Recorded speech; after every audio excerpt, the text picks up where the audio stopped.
Baik, hari ini kita lanjut materi perkuliahan kita di ilmu alamiah dasar. Hari ini topiknya cukup luas terkait dengan alam semesta, tapi ada 3 topik utama, yaitu yang pertama konsep alam semesta, bumi, dan yang ketiga adalah benua dan samudra. Nah, untuk mensiasati padatnya materi, 2 materi sebelumnya nanti akan saya share berupa video tentang konsep semesta, alam semesta, dan bumi. Nah, yang kita zoomkan yaitu tentang benua dan samudra. Jadi nanti 2 video lagi tentang 2 topik sebelum oleh kelas sebelumnya. Jadi kelas sebelumnya itu saya ngezoomnya yang 2 topik itu. Dan nanti mereka juga rekaman ini saya kirim ke mereka. Nah, kita mulai dari benua dan samudra. Benua dan samudra ini kalau kita runut, dia merupakan bagian dari alam semesta. Benua dan samudra, kalau benua itu berupa daratan, kalau samudra biasanya berupa lautan. Nah, lautan di muka bumi ini itu terdiri hampir 90 sekian persen dari luasnya muka bumi. Jadi bumi itu terbesarnya itu adalah berupa air dalam bentuk lautan atau air asin. Daratannya hanya sedikit, kira-kira begitu ya. Baik, kita mulai. Kira-kira ada beberapa tujuan, nanti kalian diharapkan mampu mendeskripsikan benua dan samudra, proses terbentuknya, menyebutkan benua-benua, samudra beserta ciri-ciri. Ini hal yang tidak sulit, saya pikir. Nah, pengertian benua dan samudra. Kita mulai dari sini. Benua itu kira-kira adalah hamparan daratan yang sangat luas. Namanya benua. Pada bagian tengahnya bersifat kering karena tidak mendapat pengaruh dari angin laut yang basah dan lembab. Kira-kira ilustrasinya begini.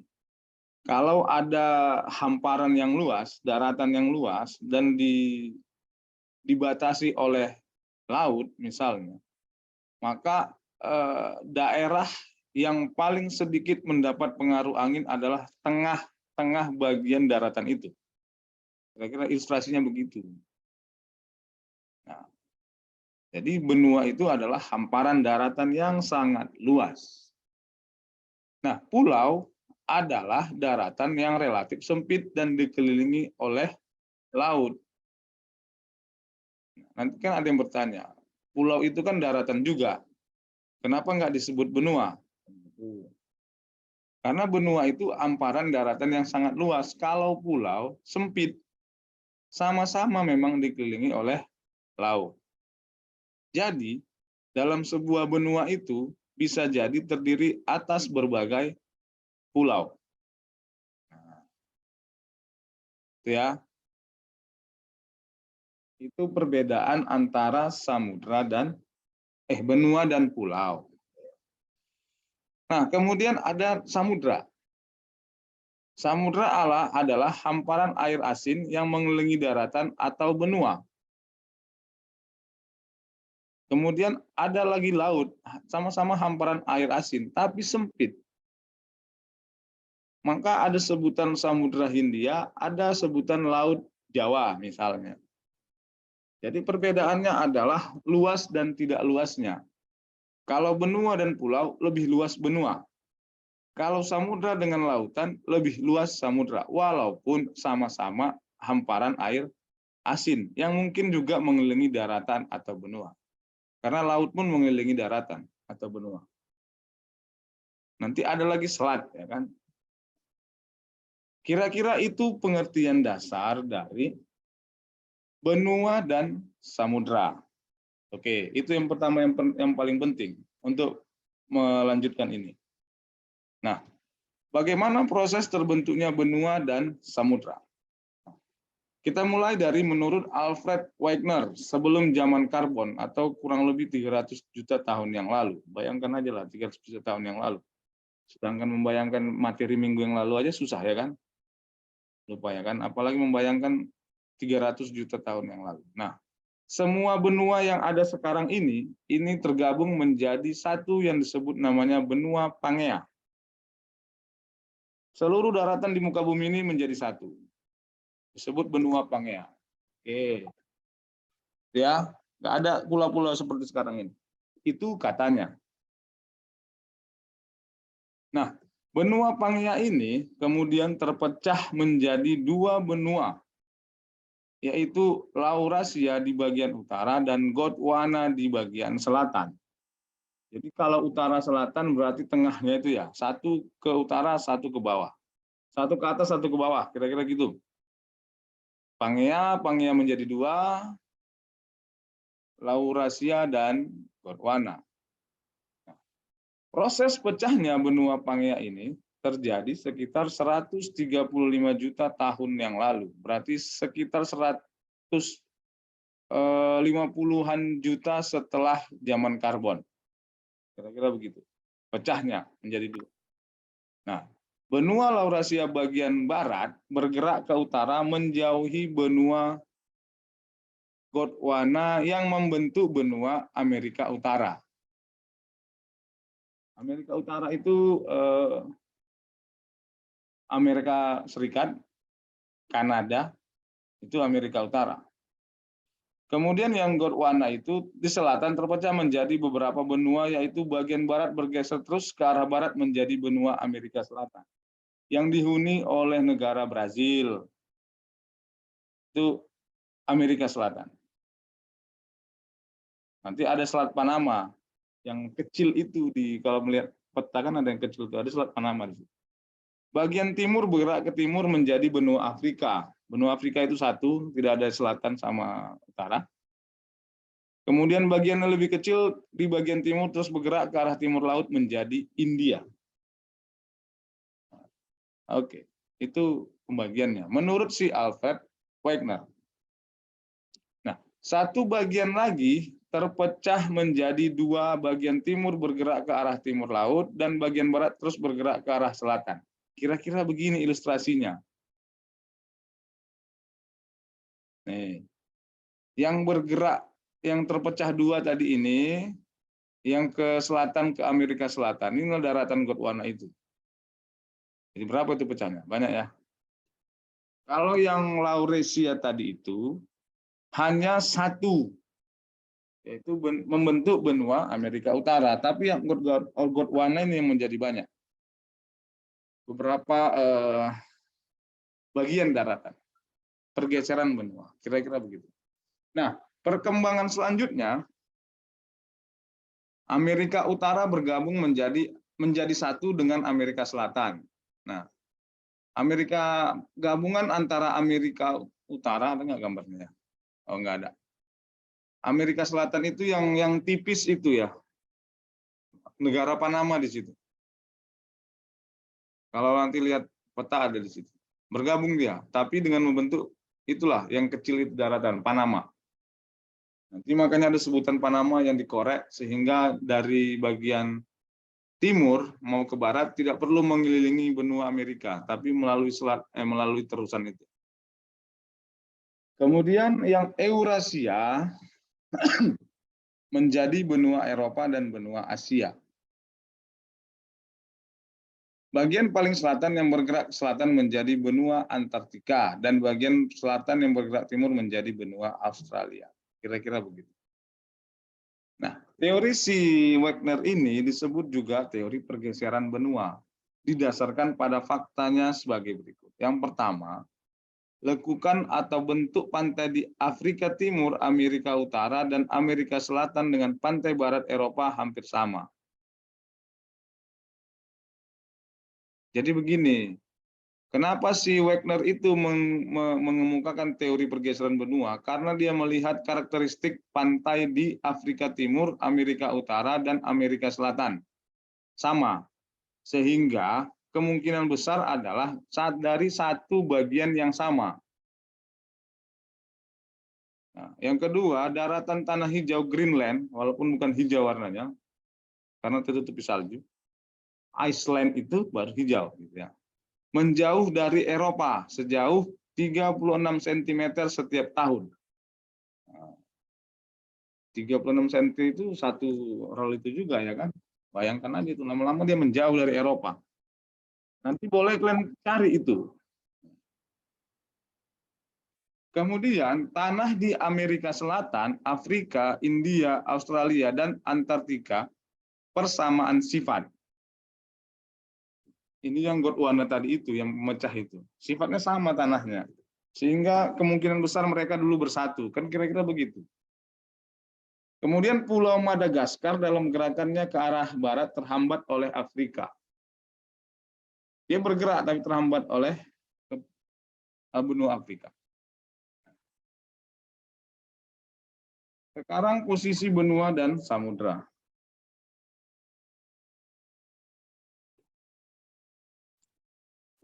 Samudra Pasifik ini yang pertama. Samudra Pasifik ini luasnya 165.760.000 kilometer. Batasnya itu batas-batas Samudra Hindia, kok jadi Hindia ya? Tapi Samudra Pasifik ya. Laut Bering, Okhotsk, dan seterusnya. Ini nanti dicek saja ya, dipetakan bisa. Ciri-ciri Samudra Pasifik, samudra terluas. Jadi samudra terluas itu adalah Samudra Pasifik. Makanya Pasifik itu ke arah utara sana ya, ke arah Amerika ya. Kalau nggak salah ya. Nah, iya. Yang di dalamnya itu ada kepulauan apa itu ya, Hawaii segala macam, itu kan Samudra Pasifik ya. Terjadi pusat gempa di Jepang, Filipina, pantai barat, benua Amerika, dan Amerika Latin. Itu dia cirinya. Pertemuan arus panas dan arus dingin baik untuk perkembangbiakan ikan. Makanya di sana banyak ikan. Kemudian Samudra Atlantik itu lebih kecil ya. Tadi 160, sekarang 82 juta luasnya. Batasnya itu Laut Utara, ini bisa lihat. Cirinya itu adalah samudra yang menghubungkan Eropa dan Amerika. Eropa bagian barat mungkin, bagian utara, dan Amerika, itu Samudra Atlantik. Terdapat segitiga Bermuda. Oke, segitiga Bermuda tahu ya. Mitosnya banyak ya kan. Sebagian besar wilayah Samudra Atlantik berada di garis bujur barat. Nah, kemudian Samudra Arktik, ini lebih kecil lagi. Samudra paling sempit dan merupakan paling dingin suhunya. Karena letaknya jauh dari Khatulistiwa, mengarah ke utara ya. Iya, tidak dilewati garis Khatulistiwa, sehingga intensitas penyinaran matahari itu sedikit. Sehingga dia lebih dingin. Yang Samudra Arktik. Nah, kalau benua, nah, ada benua. Yang paling luas itu benua Asia, yang kita tempati ini saat ini. Benua Asia itu terdiri atas ada Asia Selatan, Asia Barat, Asia Timur, dan Asia Tenggara. Tidak ada Asia Utara. Sebenarnya Asia Utara itu Rusia ya, tapi dia tidak menyebutkan Asia Utara. Oke. Kemudian ada Afrika. Afrika itu satu bagian, satu pulau besar. Kalau yang Asia kan banyak pulau ya. Asia Tenggara saja terdiri atas berbagai ribu pulau kan. Ya, kalau Afrika tidak lebih dari itu. Kemudian Eropa, ada benua Amerika, Australia, dan Antartika. Jadi yang terkecil itu adalah Australia, yang kebetulan menjadi satu negara. Benua Australia. Antartika itu 13 juta, itu yang kutub utara. Nah, benua dipisahkan oleh massa air yang luas, tetapi ada beberapa benua pemisahannya sebagai berikut. Nah, gini dia. Misalnya, benua Asia dan Eropa bersatu, sehingga batas benua itu adalah pegunungan Ural, Laut Kaspia, dan Laut Hitam. Nah, biasanya, maksudnya begini, antar satu benua dengan benua yang lain biasanya itu dibatasi oleh lautan yang sangat luas, kira-kira begitu. Tetapi ada juga antar satu benua dengan benua yang lain tidak dibatasi oleh samudra misalnya. Contohnya benua Asia dan Eropa. itu dibatasi oleh pegunungan Ural, Laut Kaspia, dan Laut Hitam. Ya, misalnya antara Turki ya, Turki ke Eropa ya, bukan ke Asia dia. Nah, itu kan situ letak perbatasannya. Nah, bagaimana dengan Asia Afrika, terusan Suez dan Laut Merah? Jadi ada satu daratan antara benua Asia dan benua Afrika yang dimiliki oleh Mesir. Nah, jadi kalau orang mau ke Eropa dari India misalnya naik kapal laut tidak perlu mengelilingi benua Afrika. Dia melewati Laut Merah dan terusan Suez. Jadi ada dua terusan, terusan Panama, terusan Suez. Terusan itu maksudnya adalah daratan yang dikorek sehingga kapal bisa lewat. Jadi dia tidak perlu mengelilingi, tapi melewati terusan itu sampailah ke Eropa. Kira-kira begitu. Nah, kemudian terusan Suez adalah terusan yang digali untuk memperpendek jarak. Ya, ini dia. Bayangkan ya, kalian bayangkan dulu, coba kalian di India, mau ke Eropa, naik kapal laut, kira-kira kan harus memutar benua Afrika dulu kan? Bisa terbayang ya? Ya, kalau bisa kalian bayangkan. Nah, tapi karena adanya terusan Suez, maka dia tidak perlu memutar benua Afrika, tapi melewati terusan situ saja. Tentu bayarlah ya kan? Oke. Nah, kemudian contoh negara masing-masing benua. Kemudian ada Asia Utara, negara Asia. Asia Barat, Siprus, Turki, Asia Barat Daya, Libanon, Israel, dan seterusnya. Asia Selatan, kita di Asia Tenggara. Satu lagi ya, Timur-Timur sini harusnya. Timur Leste. Kemudian kalau Amerika Utara ada Kanada, Amerika Serikat, Meksiko, kemudian Amerika Tengah, Amerika Selatan. Nah, Afrika Utara juga ini kira-kira begini, ini benua Australia. Nah, kebetulan antara benua Asia dan benua Australia itu dipisahkan oleh lautan yang luas. Ini contohnya. Kalau tadi kan satu benua dengan benua lain yang tidak dibatasi oleh lautan, tapi ini dibatasi oleh lautan. Nah, ujungnya ini yang dekat ke ini, yang ini tuh yang dekat ke apa ya? Ke Pulau Bali ya kalau nggak salah. Nah, benua Australia itu keadaan sosial benua sebagai berikut. Kepadatan penduduknya itu paling rendah, padahal satu benua. Penduduk Australia terdiri dari negara Inggris karena memang dulu jajahan Inggris, kemudian menjadi negara persemakmuran Inggris. Mayoritas penduduknya tinggal di kota pelabuhan, tepi pantai. Australia tujuan imigran pendatang, penduduk aslinya adalah aborigin dengan senjata tradisional bumerang. Aborigin ya. Bumerang itu yang dilempar balik lagi ya, kalau nggak salah ya. Kayak beling-beling gitu ya. Nah, sepertinya di Australia ini pun tidak, kalau di dekat dengan Asia dia tidak ada saljunya. Jadi kan kalau mau melihat salju jangan ke Australia, ke Eropa. Oke, kemudian ciri ekonomi, Australia merupakan negara pertanian yang maju, penghasil wol, bulu domba, hasil pertanian itu yang sapi ya, sapi Australia yang besar-besar itu ekonominya. Loh, kok habis? Nah. Oke, kenapa? Oke, baik. Jadi secara umum, kalau menurut teorinya, awalnya tadi dimulai dari satu benua, kemudian mengalami apa namanya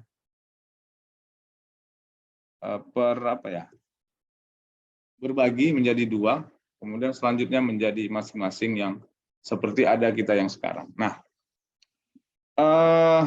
masing-masing benua itu yang 5 tadi ya, atau berapa saya lupa, punya ciri khas baik dari sisi flora dan fauna. Maksudnya dari sisi hewan dan tumbuhannya. Hewan di contoh kecilnya saja di Indonesia saja. Indonesia bagian barat itu berbeda hewannya dengan Indonesia bagian timur. Ya, bagian timur itu ada apa ya? Yang berkantung-kantung itu apa namanya? Saya lupa. Yang mirip ke Australia. Hah? Kanguru. Ah, ya. Yang mirip ke Australia ke bawah ya kan. Kemudian cendrawasih yang tidak dijumpai di bagian barat Indonesia. Kita di Beo dan segala macam. Nah, jadi posisi benua masing-masing itu bisa membedakan komposisi antara kehidupan flora dan faunanya. Di benua Afrika itu terkenal dengan kalau kita harimau ya, harimau singa. Kalau di sana biasanya citah ya, kalau nggak salah ya, kucing besar ya, yang kencang larinya itu kan, citah ya. Nah, kemudian kalau di di Asia Barat misalnya itu kenal dengan kaktus karena memang gurun pasir ya. Dia tidak kaktus itu kan tidak daunnya itu termodifikasi dalam bentuk duri. Kenapa demikian?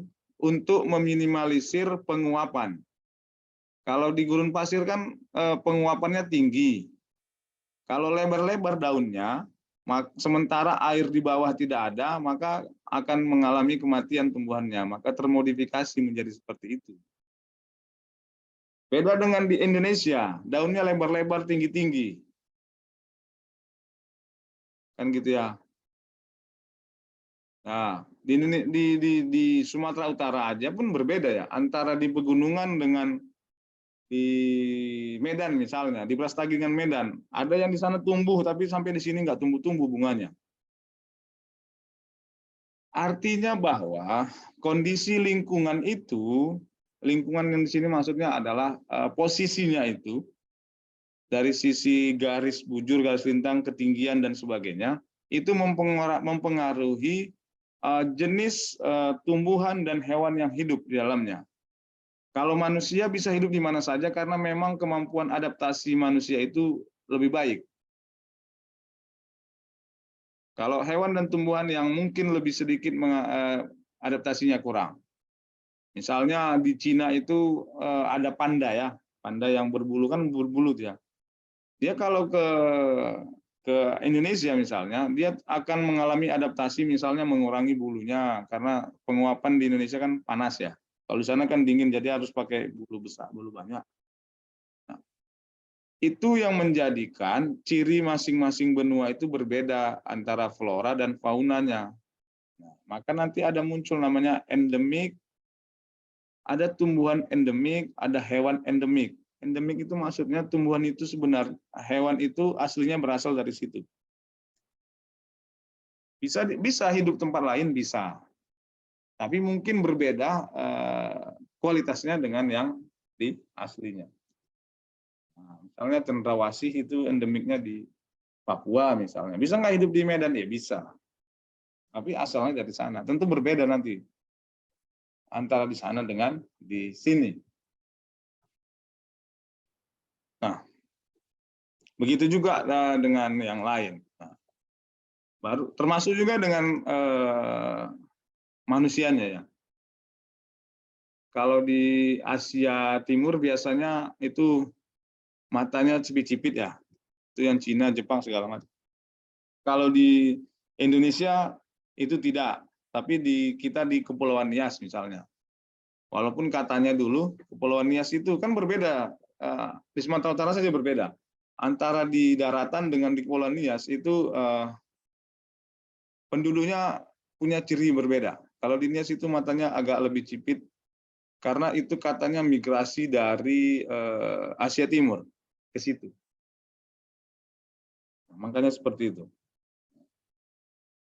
Kemudian kalau di Eropa ada yang bermata biru, kalau di Afrika identik dengan berkulit gelap, kalau di Amerika Australia itu kan tadi kita sebutkan adalah penduduknya migrasi dari benua Eropa. Aslinya kan di Australia aborigin. Kalau di Amerika suku aslinya apa ya? Saya lupa. Indian ya kalau nggak salah. Indian. Iya. Nah, jadi Amerika dan Australia itu adalah tempat imigran, pendatang. Makanya sama rasnya dengan yang di Eropa. Karena Eropa yang pindah ke sana. Suku aslinya itu mengalami masuklah ke hutan ya kan, sama kayak di kita. Suku asli misalnya di suku apa ya, suku Dayak, suku apa itu kan di hutan semua kan. Suku anak dalam itu kan apa ya, masuk ke dalam hutan karena masuk pendatang-pendatang. Kira-kira begitu, yang aslinya begitu. Jadi Australia itu sama benua Amerika itu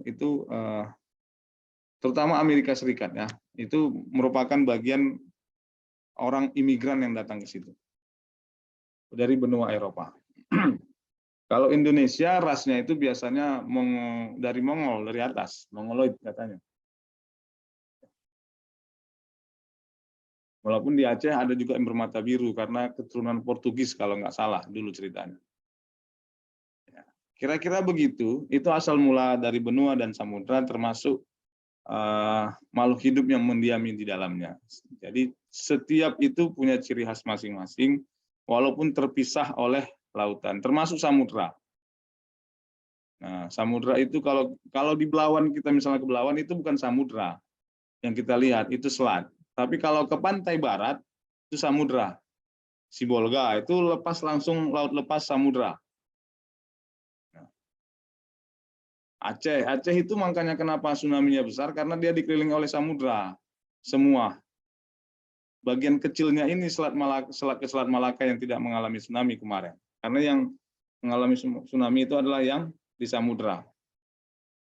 Satu garis pantai dengan Sibolga, Natal, Bengkulu, kemudian apa lagi? Sumatera Barat dulu, baru Bengkulu. Nah, itu satu garis pantai, samudra. Makanya kalau jalan-jalan ke Pantai Padang, itu ada petunjuk arah angin katanya ke India ke sana. Iya memang begitu, memang begitulah arahnya. Karena lepas langsung kita menghadap ya benua Eropa segala macam ke sana, walaupun nggak nampak dari sini. Kira-kira begitu terkait dengan benua dan samudra. Nanti mungkin boleh dibaca kembali materinya dari sumber-sumber yang lain untuk menambah pengetahuan terkait benua dan samudra.